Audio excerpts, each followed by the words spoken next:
Hi there. Welcome back to English for Specific Purposes. We are your hosts. I'm Mr. Daryl. And I'm Miss Thათია. მოგესალმებით, კეთილი იყოს თქვენი დაბრუნება ჩვენს ტელესკოლაში. მე თათია ვარ, ეს კი დერილია. And Mr. Daryl, what is the topic of today's lesson? Are we going to go on with law again, or is there something else for us? Today we're moving into the mysterious world of psychology. I'm so interested in psychology. I'm always eager to read about psychology and get some information about That means psychology. You're interested in other people, the way they think, the way they plan. Not only in other people, but also in myself. When I read about psychology, I identify very interesting things about myself too, as well as others, and how to communicate with people. I think it helps me really. So it's very useful in both respects, to meet other people, or to deal with other people and to deal with yourself. With myself too. But Mr. Daryl, I think that before we go to the lesson, we have to look at our agenda. What's on our agenda today? Well, we will start with an introduction, meaning a discussion for our reading text with a vocabulary list before that. And from the reading text, we will move to the grammar. And after the grammar, we will wrap things up and give you some homework. Very interesting. ვიდეო უშუალოდ გაკვეთილზე გადავიდოდეთ, მოდით ჩვენი გაკვეთილის გეგმას გადავხედოთ. როგორც ყოველთვის გაკვეთილი დაიწყება შესავლით, შემდეგ შევისწავლით ახალ სიტყვებს, ამას მოყვება კითხვის დავალება, შემდეგ განვიხილავთ გრამატიკას, შევაჯამებთ გაკვეთილს და დავასრულებთ საშინაო დავალებით. Okay? Let's get started, Mr. Daryl. Mr. Daryl, I want to ask you, is it difficult for you to find time to relax in the modern world? Oh, definitely. Because I've got my cell phone all the time. I can always check emails. I can always get phone calls. I always have work to do, and it's a problem of technology in a sense. Yeah, it is, and we never find rest, and we can never relax. And I think that a lot of people are stressed because of this technology nowadays. So we are moving faster and faster, and then we find out that we are tired of this race. And then very often we get stressed, we have depression, we have to apply to psychologists or doctors. So I think that this is the disease of the 21st century. So because the world is moving faster, if our minds or brains do not move as fast, that's when the psychological problems start to come in. Yeah, really. Okay, Mr. I think that we have to look at the vocabulary related to psychology. So the first word is prejudice. Prejudice is a noun, and in Georgian it is translated as mstari azri, mstari წინასწარ განწყობა. Okay, Mr. Daryl, how would you define the word? Prejudice is an unfair or unreasonable opinion or idea that you hold, that you arrived at without thinking too much about either. So you haven't really thought about the situation, you just have this reactionary feeling. Okay, well. And what is the next word, Mr. Daryl? It's a verb, to disguise. To disguise. To disguise is a verb, and in Georgian it is translated as შენიღბვა. Disguise, შენიღბვა. And how would you define that word in English, Mr. Daryl? I'd say it's when you give someone or something a new appearance in order to hide their true nature. Yes, and sometimes people disguise themselves or their feelings in order for others not to notice. Even to their friends. Yeah. And here we have an example. His mask does not disguise his identity. It's a bad mask. Yeah, it's a bad mask. Okay, and the next word we have is consciousness. Consciousness is a noun, and in Georgian it is translated as ცნობიერება. So how would you define that word in English, Mr. Daryl? Consciousness, it's the state of understanding and realizing something. Okay, so consciousness is a noun, and in Georgian it is ცნობიერება, and here we have an example. Her consciousness that she's different makes her feel uneasy. So it means that she feels as if she's different, right? Yeah, and maybe it's a wrong feeling, but she feels that way. Okay. And what is the next word, Mr. Daryl? Well, it's related. Subconscious. Subconscious. Subconscious is an adjective, and inordinate is kvetnobieri. Oh, it's a kind of mysterious word and concept. So can you define it for us, Mr. Dero? Yeah, now we're really getting into psychology, I guess. So it's consciousness, but subconscious, so below your level of awareness. The part of your mind that notices and remembers information, even when you are not actively trying to do so. And then that can come back later and influence the way you behave without you knowing. Yes, you're right.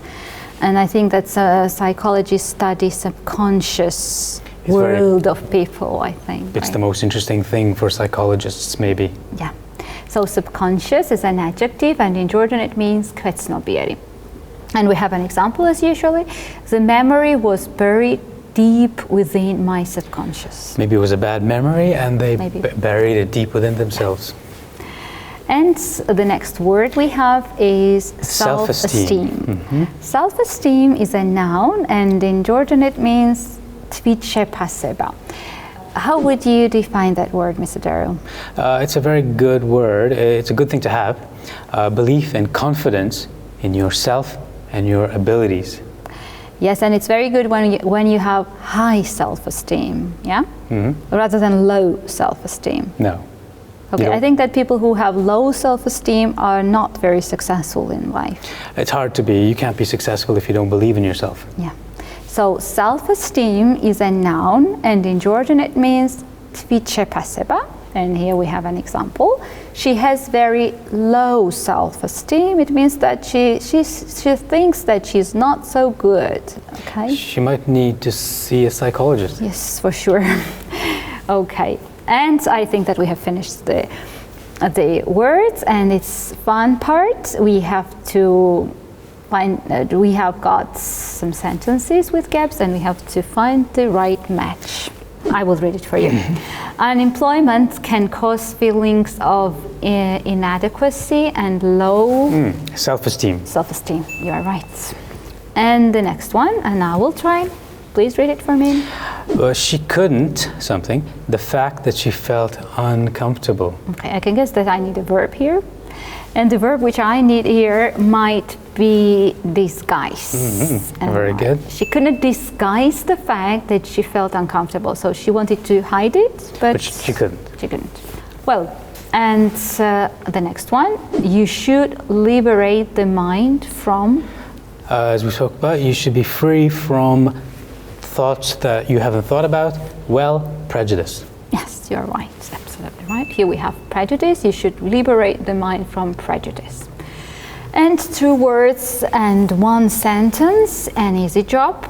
The experience helped to change her social, maybe consciousness, because we have some social consciousness, right? It means you care about the environment, you care about people and rights and so on. Okay. And the next one? Nail biting is often a subconscious reaction to tension. When I was a kid, I did bite my nails.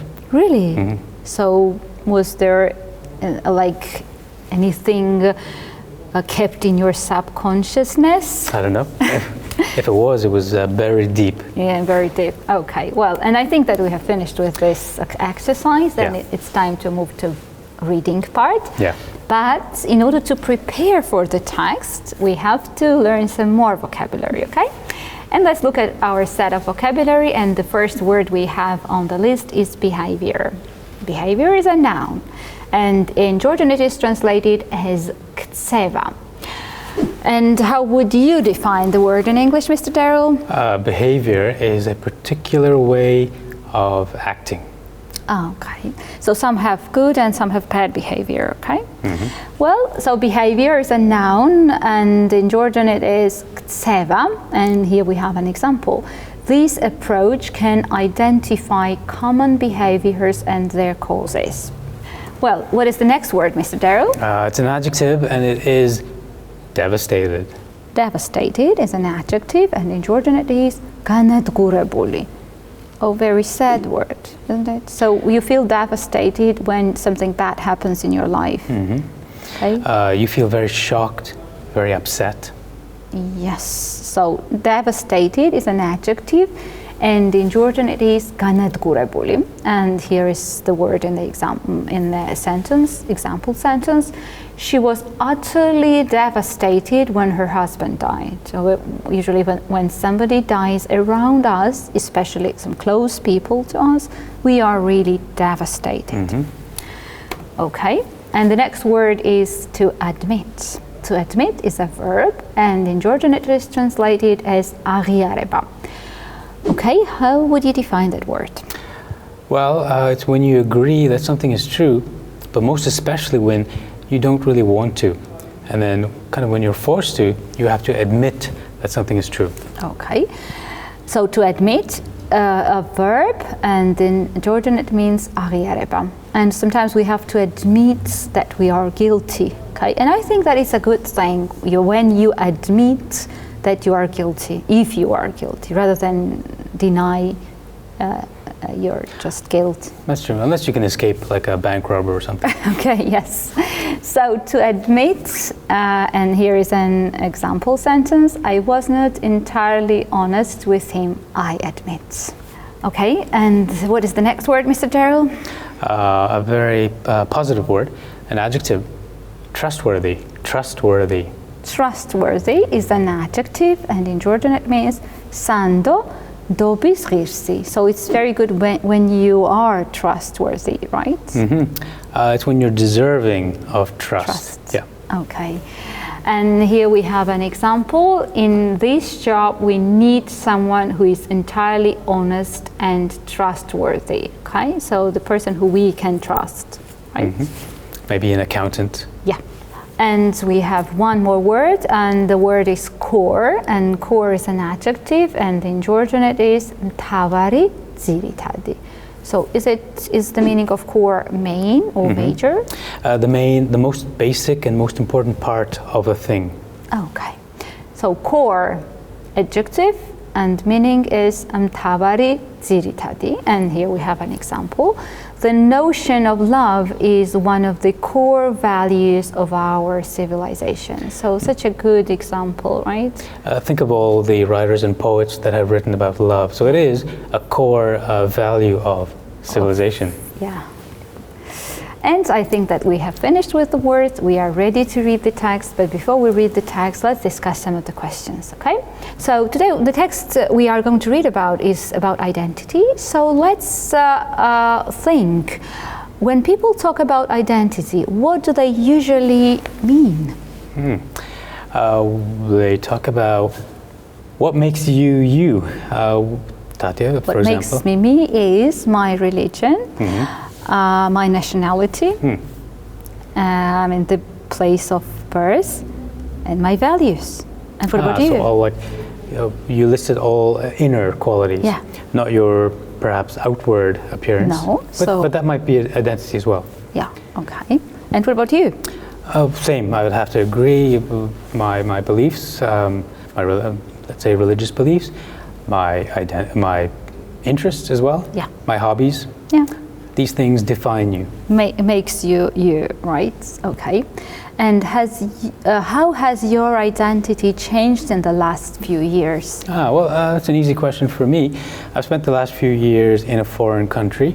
And so being in a foreign country, I've had to come to terms with new ways of thinking, new ways of relating to people.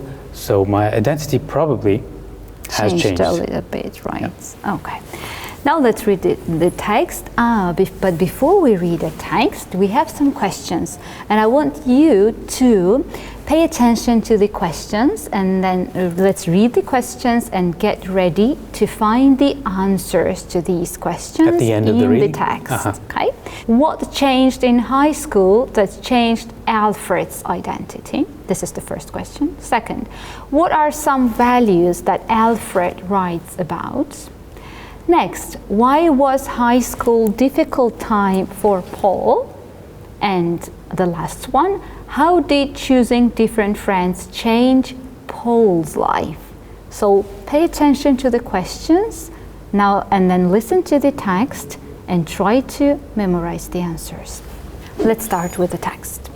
In next week's lecture, we'll be discussing identity. Social psychologists suggest that we have three basic types of identity. First, your given identity includes your gender, your birthplace, and your age. These are aspects of identity that are almost impossible to change. Second is your chosen identity, groups you choose to become a part of. Chosen identity can include your religion, your political beliefs, your career, or your community organizations. Finally, your core identity is what makes you unique. Your behavior, personality, values, and skills are all part of your core identity. Before Monday's lecture, post a short reply to this question. How has your identity changed in the last few years? Include reference to the three aspects of identity. So the lecturer has given the task. Let's find out what were the answers. Okay, here's Alfred's answer. When I started high school, I thought I knew exactly who I was and where I was headed. I was a star soccer player, and my entire identity was soccer. I lived it and breathed it. This was my chosen identity. Everything changed when I had a terrible knee injury during my second year. After several months, it was clear that I wouldn't be able to play soccer competitively again. I was devastated when I had to quit the team, and I was depressed. Gradually, I started to see that I was still the same person on the inside. I was still a very hard-working person, someone who didn't easily give up, and someone who loved being on a team. These were a part of my core identity. I had to rediscover my values, hard work and competition, to get through this hard time. I've been developing a new scene of identity, although I've had to change part of my chosen identity. I now understand that core identity, who I am on the inside, is the most important for me. Okay, interesting story. Now I will read Paul's story. Like Alfred, I had a very tough time in high school. I felt like my parents didn't understand or respect me, and nothing I did was right in their eyes. They didn't think I was trustworthy, and I admit that sometimes I didn't make great choices. But my parents are part of my given identity, and therefore they are very important in my life. During high school, my chosen identity was the group of friends that I belonged to. However, some friends were influencing me in bad ways. I felt really lost and unhappy with my life. Later, when I started at the university in my city, I decided to find some new friends. I've connected with friends who better understand my family background and my values. Now I feel more comfortable around my parents because they respect me as an adult. It's important to remember that your chosen identity is not who you are. You can make other choices and change your life. Good advice. Okay, really good advice. And now let's see how well we remember. We said that there were some questions and we had to find answers to the questions. So the first question was the following. What changed in high school that changed Alfred's identity? What was it? He had an injury of some kind. Yes, you are right. We read, everything changed when I had a terrible knee injury during my second year. So knee injury changed his identity, I think, right? Correct. Okay, and what was the second question, Mr. Derill? What are some values that Alfred writes about? Okay, I remember. He wrote about the fact that he was hardworking. Good, yeah. Yes, and this was his and determination, I think, right? Mm-hmm. Okay, let's check and find out the exact words from the text. I was still a very hard-working person, someone who did not easily give up, and someone who loved being on a team. These were part of my core identity. I had to rediscover my values, hard work and competition, to get through these hard times. So it means that hard work and competition was his core identity. Mm-hmm. Okay. And the next question. Why was high school difficult time for Paul, Mr. Derill? Do you remember? Yes, I believe so. He didn't get along with his parents, and he had self-esteem issues. Yes. He said that his parents did not respect him, and he felt like this at least.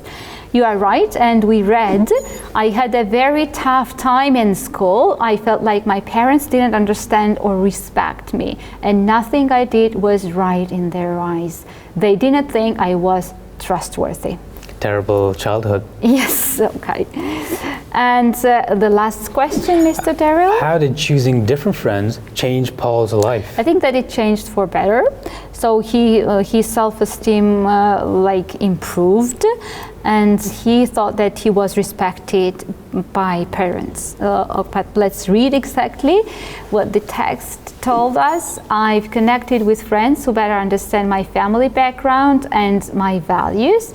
So now I feel more comfortable around my parents because they respect me as an adult. So I could remember some passages from the text. It was nice. And I think that we have finished with the reading section and we have to move on to grammar. And the topic of grammar is reported speech again, but today we are going to study how to report questions and comments. Oh. Reported questions. Okay, can you give us some information about how to report questions? I'd love to. We use reported questions when we want to say what someone else asked. We also use the same rules regarding tense, pronoun, and time, place words, phrase changes with the reported questions as we do with reported speech. Yes, okay, so do you remember? We talked about the changes we make when we change direct speech into indirect, into reported speech. So it was tense change. We also change pronouns, personal pronouns. We change expressions with place and time. Okay, so the same changes must be made in this case. Now let's look at our examples. Mike, what are you going to do? This is a direct question, and here we have it reported. Mike asked Ken what he was going to do. So as you can see, Mr. Derill, some changes have been made. So first of all, I want to ask you, is the question given in the direct speech a WH question or yes/no question? A WH question. It's a WH question. It's a WH question because we have a question word in it. So we have to report WH question, right? Now, what changes have we made? Do we have the question word again in the reported question? We do. We do. What? But what has changed? Has anything changed? What about the word order? Is it the same or different? No, the word order has changed. Yes, so what is the order? In direct speech, first we had a verb and then the subject. Are you going to do? But when we reported the question, we have first subject and then the verb, as it is in statements. Okay, so the word order is the same as in statements. Okay, do we use question mark anymore or no? No, not necessary. We don't. We should not use question mark anymore, and we do not use any inverted commas. Okay, so the next example is, Mike, are you all right, Ken? And here we reported, Mike asked Ken if he was all right. Mr. Derill, is the first question a WH question or yes/no question? It's a yes/no question. It's a yes/no question, right? And now let's look at the changes we have implemented. Do we need to add anything when we report yes/no questions? We might have to add the if. Yes, we add if for sure. And then let's look at the order. Has the order of the words changed or no? Yes, they have. Yes, we have also changed the word order. After if, we have a subject and then the verb. Okay. Now, let's look at some rules we have. So, in reported WH questions, we use the following order. The WH word, the subject, and the verb. But in reported yes/no questions, we have if or whether plus the subject plus the verb. And we do not use the interrogative form of the verb, do, does, or did. As it's an indirect question, no question marks are used. Now let's look at commands and requests. Here we have, so Ken, don't spread it around Mike. Ken asked Mike not to spend it around. So we have changed command into reported speech. And in this case, we used the infinitive of the verb, okay? So the same is in the next example. Mike advised Ken, make it up with Pauline. Mike advised Ken to make it up with Pauline. So again, we use here infinitive, right? But in the first case, we have negative infinitive, and in the second case, we have positive. Yes. Okay. Can you add anything, Mr. Darrell? Yeah, when we report requests, orders, advice, or warnings, We use verbs such as advice, ask, beg, tell, order, and so on, followed by an infinitive. And in the negative requests and commands, use not before to. Okay. Well, very interesting. Now I think that we can try and do the exercise. We have questions and we have to report the questions, okay? So teacher asks, have you studied reported speech before? So how would you report this question? The teacher asked me if I had studied reported speech before. Okay, nice, nice. Okay, this was a yes-no question, so you used if here. So, team, what's your core identity? How would you answer that? I would say, team asked me what my core identity was. Okay, so this is a WH question, so I used the same question word and then I changed the word order with subject and then the verb. And the last one. Nick says, please don't disturb him, he doesn't feel good. And how would you report it? Nick asked me not to disturb him as he didn't feel good. Okay, right. So this was a request. So you used the infinitive to report the request, okay? Very nice, and I think that we have come to the end of the lesson and it's time to wrap up. So, can you do it? I'd love to. We looked at vocabulary in the beginning, as you remember. That led us into the reading on identity. And then we had a look at the grammar, reported commands and questions. Very interesting. მოდით ახლა ჩვენი გაკვეთილი შევაჯამოთ. გაკვეთილის დასაწყისში შევისწავლეთ ახალი სიტყვები, შემდეგ წავიკითხეთ ტექსტი იდენტობაზე, შემდეგ განვიხილეთ გრამატიკა. გრამატიკის თემა იყო ირიბი თქმა. ამჯერად ვისწავლეთ როგორ გადავიყვანოთ კითხვითი და ბრძანებითი წინადადებები ირიბ თქმაში. Okay, and I think that it's time for homework. Mr. Derill, what is the homework for today? It might be interesting for our audience. Write a paragraph on how your identity has changed in the last few years. Very interesting topic. And where can the homework be uploaded, Mr. Derill? It can be sent to the address on the screen. Okay, nice. But now what we have to do is to say goodbye to the audience, to the viewers, okay? And wait for the next lesson we have, okay? So stay with us and keep on learning. Until next time, goodbye. Bye.